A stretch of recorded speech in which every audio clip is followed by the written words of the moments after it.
Hello everyone, আসসালামু আলাইকুম। কেমন আছেন সবাই? আশা করি সবাই অনেক ভালো আছেন। আমিও আলহামদুলিল্লাহ অনেক ভালো আছি। আজকে আবারও চলে এসেছি আপনাদের সঙ্গে অন্য একটি রেসিপি শেয়ার করার জন্য। রেসিপিটি হচ্ছে গরুর মাংস। আর আমি একদমই সম্পূর্ণ ঘরোয়া পদ্ধতিতে সামান্য কিছু মশলা দিয়ে মাংসটা রান্না করে দেখাবো, যাতে খুবই সহজ পদ্ধতিতে মাংসটা রান্না করা যায়। আজকালকার সময় তো একদমই গরুর মাংস খাওয়াটা অনেক টাফ হয়ে গেছে।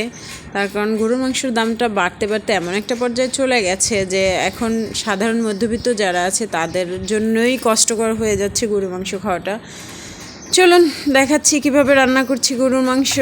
প্রথমে আমি একটি প্যান বসিয়ে নিয়েছি। প্যানটা যখন গরম হয়ে আসছে তখন আমি দিয়ে দিয়েছি পরিমাণ মতো সয়াবিন তেল। তেলটা যখন গরম হয়ে আসছে আমি তখন দিয়ে দিয়েছি পেঁয়াজ কুচি। আমি প্রায় 1.5 কাপের মতো পেঁয়াজ কুচি দিয়ে দিয়েছি। পেঁয়াজ কুচিটা একদম হালকা আঁচে ভাজতে হবে, তার কারণ হচ্ছে খুব বেশি জাল দিলে পেঁয়াজটা পুড়ে যাওয়ার সম্ভাবনা থাকে, আর হচ্ছে সব পেঁয়াজগুলো সমানভাবে ভাজাও হয় না। দেখুন ভাজা হয়ে গেছে, আমি অর্ধেকটা তুলে নিয়েছি। এর মধ্যে দিয়ে দিয়েছি কিছু পেঁয়াজ কুচি আরও, কারণ আমার মনে হচ্ছে যে পেঁয়াজটা একটু কম হয়ে গেছে, তাই আরেকটু দিয়ে দিয়েছি। তার সাথে আমি অ্যাড করছি 2 চামচ রসুন বাটা, 1.5 চামচ আদা বাটা দিয়ে একটু নেড়ে চেড়ে তারপরে আমি দেব 1.5 টেবিল চামচ হলুদ গুঁড়ো, 2 টেবিল চামচ মরিচ গুঁড়ো। এগুলো দিয়ে আবার একটু নেড়ে চেড়ে তারপরে আমি বাকি যে মশলাগুলো আছে সেগুলোকে দিয়ে দেব। এ পর্যায়ে দিব আমি হচ্ছে 2 চামচ ধনিয়া গুঁড়ো, 2 চামচ জিরে গুঁড়ো দিয়ে খুব ভালো করে নেড়ে চেড়ে, আমি কিন্তু একদমই জালটা মিডিয়াম করে রেখে দিয়েছি, কারণ এরকম একটা সময়ে খুব বেশি জাল দেওয়া যাবে না, তাহলে মশলাগুলো পুড়ে যাবে। এর পর্যায়ে দিলাম আমি এলাচি, লং, দারচিনি এগুলো দিয়ে এগুলো ভালো করে কষিয়ে যখন মশলাটা এরকম একটা ভাজা ভাজা লুক চলে আসবে তখন আমি এগুলোকে একটু নেড়ে চেড়ে দিব, যাতে নিচে একদমই লেগে না যায়, সেই দিকটা খেয়াল রাখতে হবে। খুব ভালো করে নেড়ে চেড়ে তারপরে আমি যে মাংসগুলো ধুয়ে রেখেছিলাম সেগুলোকে দিয়ে দিলাম। এ পর্যায়ে দিচ্ছি আমি সব মাংসগুলো। আমি এখানে প্রায় 1 কেজির মতো মাংস নিয়ে নিয়েছি, 1 কেজিই হবে। তারপরে মাংসগুলো সব দিয়ে দিব প্যানের ভিতরে। দেখুন মাংসগুলো কিন্তু খুবই সুন্দর, কালারটাও ভীষণ সুন্দর মাংসের। এভাবে এক এক করে সব মাংসগুলো আমি দিয়ে দিব, দিয়ে একটু কষিয়ে নেব, সব মশলাগুলো যাতে মাংসের ভিতরে ঢুকে যায়। মশলাগুলো খুব ভালো করে কষিয়ে মাংসের সাথে মিশিয়ে দিতে হবে।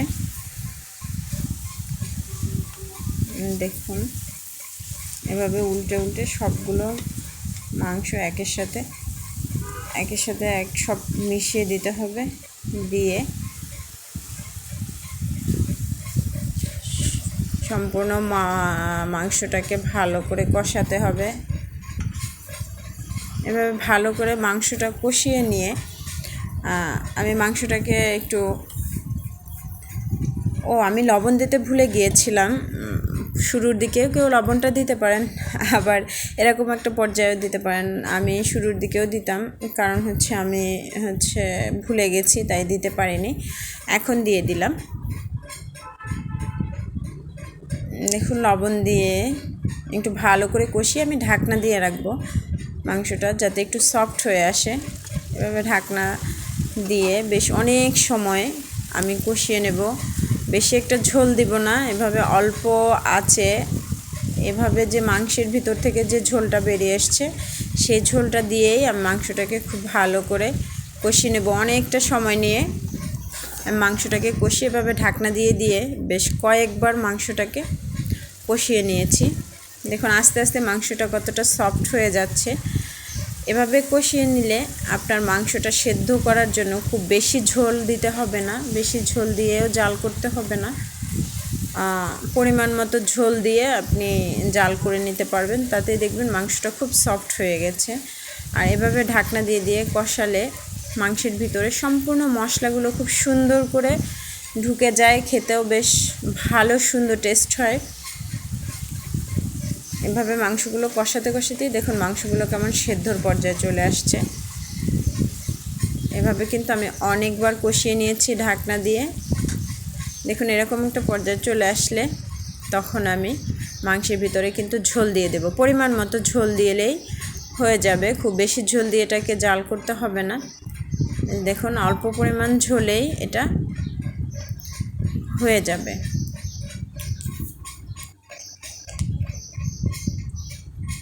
এভাবে পরিমাণ মতো ঝোল দিয়ে তারপরে আমি মাংসটাকে একটু নেড়ে চেড়ে ভালো করে মিশিয়ে তারপরে ঢাকনা দিয়ে দিলে মাংসটা খুব অল্প সময়ের মধ্যে খুব সুন্দর সেদ্ধ হয়ে যাবে।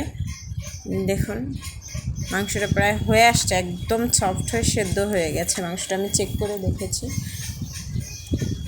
এ পর্যায়ে আমি কিছু কাঁচামরিচ অল্প পিছন দিকটা একটু চিড়ে দিয়ে দেব, যাতে কাঁচামরিচের ঝালটা বেশি না বের হয়, কিন্তু কাঁচামরিচের যে একটা ফ্লেভার আছে সেটা মাংসের ভিতরে চলে আসে। এ পর্যায়ে দিব আমি যে ব্রেস্তাটা আমি তুলে রেখেছিলাম, পেঁয়াজ ব্রেস্তা, সেটাকে আমি মাংসের ভিতরে দিয়ে দিলাম। এটা দিয়ে দিলে হয় কি খুব ভালো একটা ঘ্রাণ আসে, মাংসটা যখন আমরা খাই তখন একটা ব্রেস্তার একটা সুন্দর ঘ্রাণ আসে, তো খেতেও ভাল লাগে। শেষ পর্যায়ে দিয়ে দিব আমি একদম খুবই সামান্য অল্প 1 চামচ ঘি দিয়ে আমি মাংসটাকে তুলে নেব। হয়ে গেছে আমার মাংস অলমোস্ট ডান। Bye bye.